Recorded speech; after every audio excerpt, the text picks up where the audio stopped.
కొడాలి నానికి భారీ షాక్ ఇచ్చారట జూనియర్ ఎన్టీఆర్. జూనియర్ ఎన్టీఆర్ మీలాగా వెర్రి వేదవయం కాదు. జూనియర్ ఎన్టీఆర్ నిజంగా గొప్ప వ్యక్తిత్వం ఉన్న వ్యక్తి. మీలాంటి 1000 మంది బాలకృష్ణలు, 1000 మంది చంద్రబాబులొచ్చినా మా వోడిని ఏం చేయలేరంటూ మరి తెలుగుదేశం పార్టీకి సంబంధించిన నాయకులని, అలాగే ముఖ్యంగా నందమూరి బాలకృష్ణని, చంద్రబాబుని దారుణంగా విమర్శించారు. ఈ నేపథ్యంలో జూనియర్ ఎన్టీఆర్ కూడా రియాక్ట్ అయ్యారు.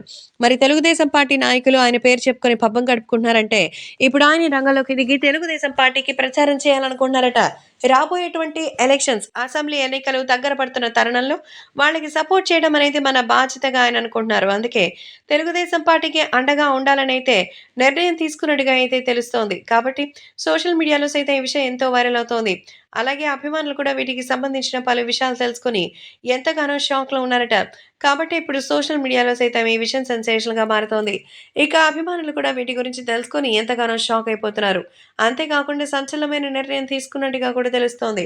సో, జూనియర్ ఎన్టీఆర్ కొడాలి నానికి మరి ఈ రేంజ్‌లో షాక్ ఇస్తారని ఎవరు ఊహించలేదు.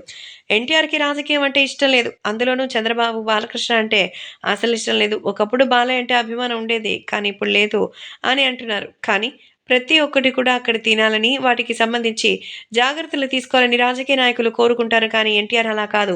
తను రాజకీయాల్లోకొచ్చేది ప్రజలకి మేలు చేయడానికేనని, అందులోనూ తన బాబాయికి, అలాగే రాజకీయంగా తన కుటుంబ సభ్యులు తెలుగుదేశం పార్టీలో ఉన్నందున ఆయన కూడా రావాలని కోరుకున్నట్టుగా తెలుస్తోంది.